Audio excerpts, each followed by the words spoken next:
tulong ng gobyerno sa taong bayan. At nandito na nga ang pangmalakasang pambato ng PDP laban, si Senator Bongo. Grabe, sobrang dami ng mga tao ngayon dito sa Liwasang Bonifacio. History ito. So tara, alamin natin ang mensahe ni Senator Bongo.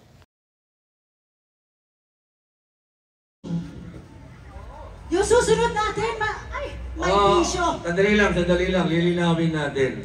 Kilala ko tong taong ito. Kung ako yung bad boy, ito yung good boy, si Kuya Ipi yung...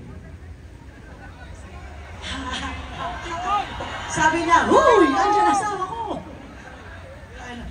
Tawagin natin ang taong nagbaba ng gobyerno sa taong bayan, ang naglapit ng tulong ng gobyerno sa taong bayan. Ang bisyo ay ang magserbisyo! Senator Bongo! Sa mga kapatid kong Bisaya, mayong gabi, madyong gabi, sa mga Ilonggo, mayong gabi sa inyo, mga parinti ko man ang mga Ilonggo.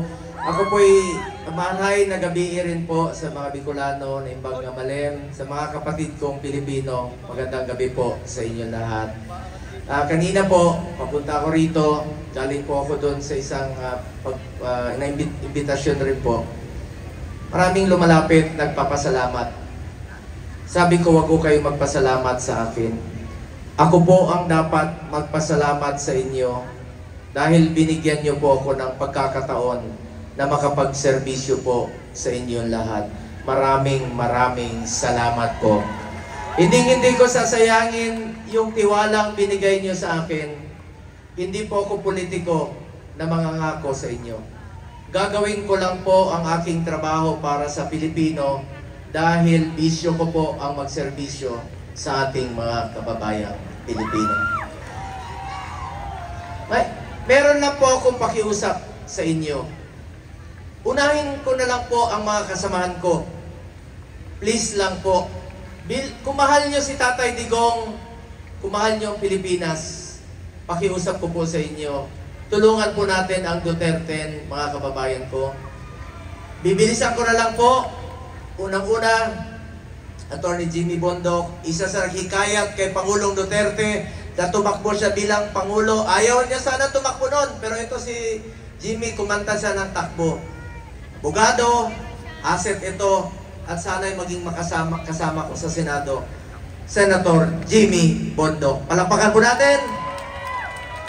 Second, and of course, ang aking seatmate, 24 years na kaming magkaibigan, magkasama, kumpare, tested ito.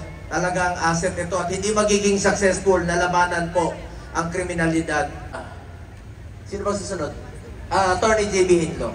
Abogado, Commissioner ng PACC, USEC ng DILG, representative po ng mga Ilonggo. Ako, damo ko sa mga parente sa Iloilo. Mga tesoro po, Batanggenyo yan, ang iba ay Ilonggo. Ang representative ng Ilonggo, Attorney J.B. Hinlo, palakpakan po natin, tulungan po natin. And of course, meron rin tayong representative ng Ilocano. CESA Chairperson, Abogado, Secretary, Political Advisor po sa Luzon, Attorney Raul Lambino. Palakpakan po natin. Please, tulungan po natin ang ating kapatid na Ilocano. And of course, next, ang ating mga guest candidates, classmate ko sa Kongreso, sa Commission on Appointments.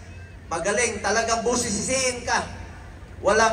Hindi po ito malulugi ang gobyerno pag nandiyan dyan po ang magaling. Isa sa aking hinahangaan na congressman po sa buong Pilipinas. At gusto kong maging kasama.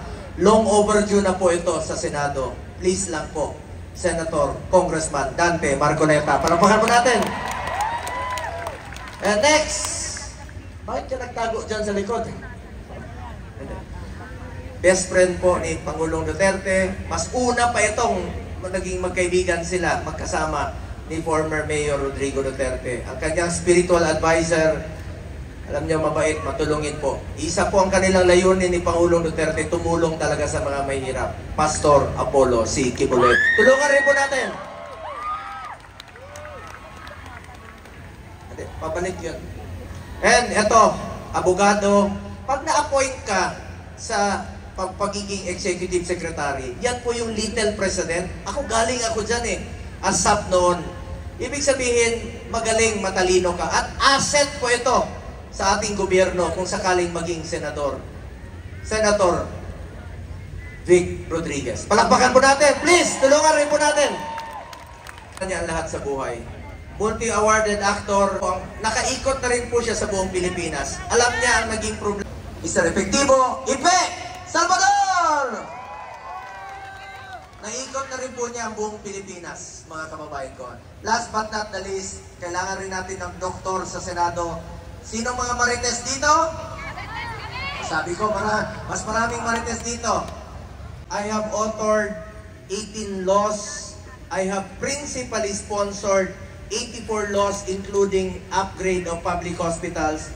I have co-authored and co-sponsored 189 laws at wala po akong absent sa Senado sa loob po ng 6 na taon. Makikita niyo ako, nandiyan dyan sa Luzon, Visayas, Mindanao. Hindi ko po matiis na nakaupo sa opisina habang nangangailangan po ang ating mga kababayan. Ilapit po natin ang serbisyo ng gobyerno sa ating mga kababayan, lalong-lalo na po sa kalusugan. Bilang chairman ng health, malasakit centers, super health centers, at regional specialty centers. Chairman din po ako ng sports. Ilayo natin ang mga kabataan sa illegal na droga. Proud lang ako bilang chairman ng sports. Dati kulela tayo. Ngayon po, nakamit natin ang first ever gold sa 2020 Tokyo Olympics. At nakadalawang gold tayo sa Paris Olympics. Suportahan natin ang ating mga atleta. Chairman din po ako ng Committee on Youth sa mga kabataan. Kayo po ang kinabukasan ng bayang ito. Mag-aral po kayo ng mabuti. Edukasyon po, unahin ko rin po pagdating ng panahon. Naging prioridad po ni dating Pangulong Duterte ang education. Ang dami pong magagandang programa ni dating Pangulong Duterte. Free education, pinangako niya. Department of Migrant Workers, para sa mga migrant workers. Alam nyo, ginawa po ni Pangulong Duterte ang trabaho niya para sa Pilipino. Patuloy po natin siyang ipagdasal. Patuloy po natin ipagdasal ang kanyang kalusugan, kaligtasan at kalayaan. Huwag po tayong tumigil hanggang hindi siya makauwi po dito. Ang kapanalunan po ng Duterte ay kapanalunan po ng Pilipino. Nakikiusap po ako sa inyong lahat.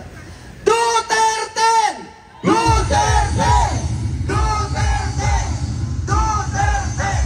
Duterte! Duterte! Lalo na yung bigas. Dahil hanggang ngayon, importasyon pa rin ang gusto nila. Pag may importasyon, may transaksyon. Pag may transaksyon, may komisyon.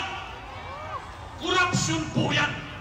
At mamaya babanggitin niya ng mga ibang kandidato yung tungkol po dyan sa korupsyon.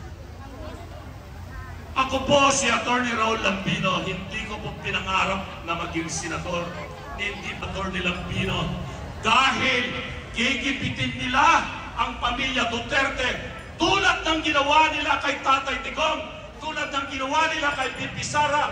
Pag nanalo pa muli ang mga kalyado ng administrasyon na ito, tutuluyan po nilang paparesto si Bibi Inday Sara, tutuluyan nilang matanggal siya bilang pangalawang Pangulo para hindi na po siya maging Pangulo ng Pilipinas sa 2020. Payag pa tayo doon? Kailangan po hindi lang 12, 10 na lang yata sila o kaya 9 na lang yata ay magkaialisan na po yan. Pero ang Duterte buong buo dahil po sa inyong lahat